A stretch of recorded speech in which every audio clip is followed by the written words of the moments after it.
Hello everyone, আশা করি সকলেই ভালো আছো। আমিও খুব ভালো আছি। তো আমি একটা নতুন ভিডিও তোমাদের সামনে নিয়ে এসেছি। এটা একটা সম্পূর্ণ এডুকেশনাল ইনফরমেটিভ ভিডিও। তো এটা আমি নিয়ে এসেছি নার্সিং কেয়ার প্ল্যানে, থার্ড ইয়ারের গাইনির একটা nursing care plan, urinary tract infection. তো প্রথমে দেখো আইডেন্টিফিকেশান ডেটার মধ্যে name, age, sex, registration address, date of admission, bed number, gravida, parity, LMP,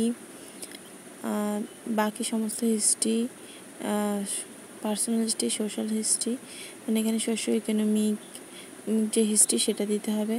তারপরে দিতে হবে কিন্তু এরপরে হাউস, টাইপ অফ হাউস, কেমন ভেন্টিলেশন, স্যানিটেশন, সমস্ত কিছু কিন্তু লিখতে হবে। তারপরে আসবো আবার পার্সোনাল হিস্ট্রিটা তোমরা কিন্তু এগুলো পজ করে করে লিখে নেবে, কোনো অসুবিধা নেই। প্রেজেন্ট অবস্টেট্রিক্যাল হিস্ট্রি, তার কে গ্রাভিটা কত, প্যারাইটি কত সেটা। তারপরে কিন্তু চলে আসবো যে হেড টু ফুট এক্সামিনেশনের মধ্যে অ্যাপিয়ারেন্স, মানে সেটা তোমরা দেখতে পাচ্ছ কীভাবে লিখেছি, তোমরা পজ করে করে লিখে নেবে। ফ্যামিলি হিস্ট্রিতে এখানে রয়েছে যে জয়েন্ট ফ্যামিলি কিনা সেরকম।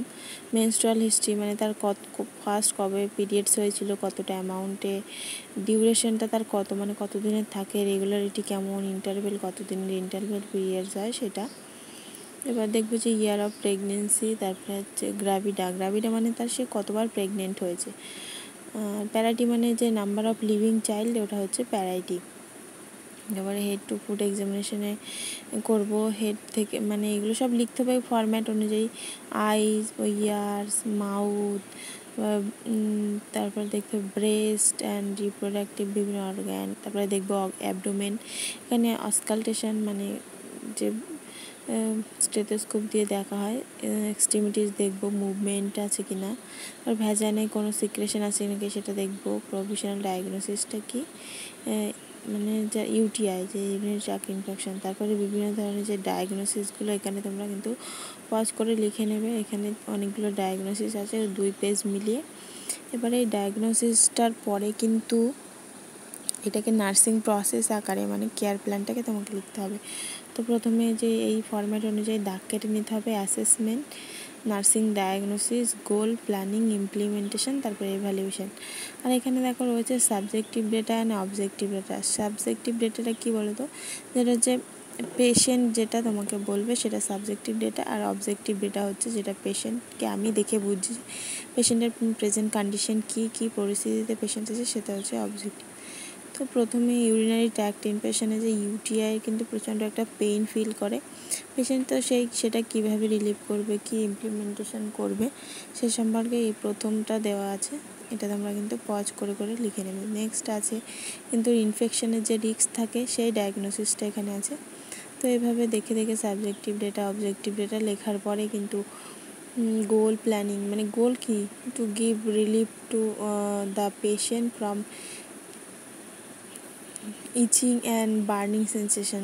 যে itching and burning UTI mainly কোথায় হয়, আমাদের যে ইউরিনারি ট্র্যাক্ট ইনফেকশন, যেহেতু মহিলাদের যে ইউরিনারি ট্র্যাক্টটা কিন্তু অনেকটাই ছোট হয়, মানে যে ইউরেথ্রাটা এর ব্লাডার থেকে ইউরেথ্রা পরে যে ওপেনিংয়ের ডিস্টেন্সে কিন্তু অনেকটাই ছোট, তার জন্য কিন্তু আমাদের এই মহিলাদের ইউটিআই হয়। তার জন্য ইচিং আর বার্নিং সেন্সেশন ওখানে হয়, সেটাকে কীভাবে রিলিভ করবে সেটা কিন্তু এখানে দেওয়া আছে। তো এটা কিছুই না, জাস্ট আমি এখানে দেখে দেখে লিখলেই বুঝতে পারবে। তো ইভ্যালুয়েশনে কিন্তু যে পেশেন্টকে আমি ইমপ্লিমেন্টেশান কী করলাম, তার গোল সেট করে ইমপ্লিমেন্টেশান করলাম, তারপর পেশেন্ট যে সুস্থ হয়ে গেলো তা কিন্তু নয়। তোমাকে ইভ্যালুয়েশনে লিখতে হয় এমন কিছু যে ফর সাম এক্সটেন্ট পেশেন্ট কিছুটা রিলিফ পেলো বা পেইনটা রিলিফ হলো, এরকম লিখতে হয়। যে আমি এরকম লিখে দিতে পারি না কিন্তু ইভ্যালুয়েশনে যে আমার পেশেন্টকে আমি এই ইমপ্লিমেন্টেশান করলাম, আমার পেশেন্টের পেইন একেবারেই সেরে গেলো, এটা কিন্তু নয়। এরকম লিখতে হয় যে for some extent patient relief, feel relief বা পেন রিলিফ হলো, সেটা লিখতে হয়। তো এইভাবে করে কিন্তু প্রত্যেকটা যে ডায়াগনোসিস আছে ডায়াগনোসিসের এগেনস্টে কিন্তু লিখতে হবে গোল, প্ল্যানিং, ইমপ্লিমেন্টেশানস, এভ্যালুয়েশন সবগুলো লিখতে হবে। তো সেটাই দেখানো আছে, তোমরা কিন্তু পজ করে করে এটা লিখে নিতে পারো। আশা করি এটা কিন্তু অনেক হেল্পফুল হবে, কারণ এই আমরা যখন মানে বিভিন্ন ধরনের গাইনি বলো, অবসের কিন্তু এই ধরনের হেল্প তোমরা পাবে। এরপরে লাস্ট কিন্তু হেলথ এডুকেশন কিন্তু মাস্ট লিখতে হয় বা পেশেন্টকে দিতে হয়, কোনো পেশেন্টকে কেয়ার